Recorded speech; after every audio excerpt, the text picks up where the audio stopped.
Perkenalkan, nama saya Elodia Agatha Harinda Manurung. Saya berasal dari kelas 12 IPS 1. Jadi di sini saya akan membawakan materi yaitu tentang globalisasi pada alat komunikasi handphone atau ponsel. Pertama-tama kita harus mengetahui apa itu globalisasi. Jadi globalisasi ini merupakan proses tersebar luasnya pengaruh ilmu pengetahuan dan kebudayaan yang ada di setiap penjuru dunia ke penjuru dunia yang lainnya, sehingga tidak jelas lagi batas-batas yang ada dari suatu negara. Yang kedua yaitu apa arti handphone atau ponsel. Jadi handphone atau ponsel ini memiliki definisi dari alat komunikasi atau telepon seluler yang bisa digenggam di tangan dan bisa dibawa kemana-mana. Yang ketiga yaitu awal mula alat komunikasi handphone. Jadi awal mulanya ponsel ini pertama kali ditemukan atau muncul di dunia yakni pada tahun 70-an. Tepatnya itu pada tahun 1973. Martin Cooper lah yang menjadi sosok yang paling penting yang mengenalkan ponsel. Sosok ini merupakan salah satu orang terpenting dalam bisnis telekomunikasi di Amerika Serikat. Dan ya, ponsel pertama kali ditemukan di New York. Dan ponsel yang pertama kali ditemukan yaitu Motorola Dynate TAC. Motorola Dynate TAC ini merupakan ponsel atau handphone yang pertama kali yang ada di dunia. Motorola Dynate TAC ini merupakan ponsel yang ada pada tahun 70-an dengan berat sekitar 1 kg. Dan pada tahun 80-an muncullah spesifikasi barunya atau keluaran terbarunya Motorola Dynate TAC 8000X. Berbeda dengan Motorola Dynate TAC tahun 70-an, ponsel terbaru ini menjadi ponsel pertama yang secara resmi dikomersialkan. Jadi masyarakat ini sudah bisa ikut menggunakan Motorola Dynate TAC ini sebagai media komunikasi. Kalau Motorola Dynate TAC yang tahun 70-an tadi, hanya orang-orang tertentu saja yang bisa menggunakannya. Sedangkan yang tahun 80-an ini, masyarakat sudah bisa menggunakannya sebagai medium komunikasi mereka.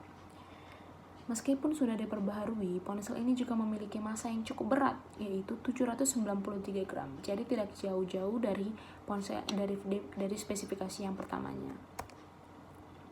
Lalu pada tahun 90-an muncullah ponsel yang sudah dipastikan lebih canggih jika dibandingkan dengan ponsel tahun 70-an dan 80-an. Ponsel ini memiliki fitur canggih yang terbaru, yaitu bisa mengirim pesan kepada siapa saja. Dan yang selanjutnya, lalu pada tahun 2000-an muncul lagi jenis ponsel terbaru, yaitu Sharp JSH04. Dilengkapi dengan fitur yang baru juga, yaitu bisa mengambil gambar atau foto. Pada tahun 2000-an muncullah ponsel yang memiliki merek BlackBerry. Pasti kita tidak asing lagi dengan nama BlackBerry. Tahun 2010-an merupakan tahun di mana BlackBerry ini sedang berada di puncak-puncak kejayaannya. Pada saat itu, kita sebagai masyarakat baru akan dianggap keren jika telah menggunakan perangkat yang satu ini. Dan pada saat itu juga BlackBerry dominan digunakan oleh pengusaha atau pejabat tinggi.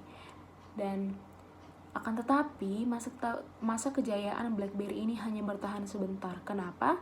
Karena adanya perilisan dari perangkat iOS atau Android yang membuat BlackBerry mulai kehilangan kepopularitasannya.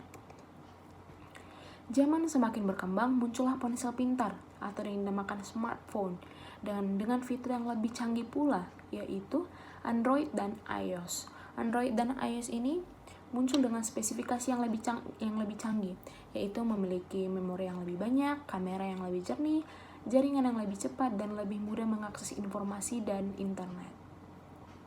Sampai sekarang pun masih banyak keluaran terbaru ponsel atau handphone yang menawarkan spesifikasi lebih canggih dan lebih baru juga, seperti RAM yang sangat besar, kamera yang jernih dan bagus. Maka dari itu, banyak orang yang rela mengeluarkan uang mereka demi membeli ponsel yang mereka inginkan. Dan handphone atau ponsel ini bagi manusia sekarang sudah seperti menjadi kebutuhan primer. Harus dibawa kemana-mana. Kemanapun kita pergi pasti ponsel yang dicari. Karena tanpa ponsel pasti kita akan kesepian atau tidak ada media hiburan yang bisa kita nikmati. Adapun dampak ponsel atau handphone ini ada 2 dampak, yaitu dampak positif dan dampak negatif. Pertama-tama dampak positif, yaitu mempermudah komunikasi jarak jauh. Yang kedua, mempermudah mendapat informasi yang tak terbatas. Yang ketiga, sebagai media hiburan di saat waktu senggang. Yang keempat, meningkatkan pengetahuan melalui internet. Yang kelima, penolong saat dalam keadaan darurat. Yang keenam, mempermudah promosi dan marketing bisnis bagi pembisnis ataupun pengusaha. Dan dampak negatifnya adalah dampak negatif dari ponsel atau handphone, yaitu yang pertama, membuat orang menjadi ketergantungan dan tidak fokus atau menjadi kecanduan. Yang kedua, sering lupa waktu. Yang ketiga, potensi tindak kriminalnya itu semakin tinggi melalui Melalui cyberbullying. Yang keempat, mempengaruhi kesehatan tubuh dan otak akibat radiasi handphone tersebut. Yang kelima, membuat orang menjadi lebih cuek dengan lingkungan sekitar ataupun antisosial. Yang keenam, yaitu kurangnya interaksi sosial dalam kehidupan nyata. Sekian pemaparan informasi dari saya. Maaf kalau ada tutur kata yang salah. Terima kasih.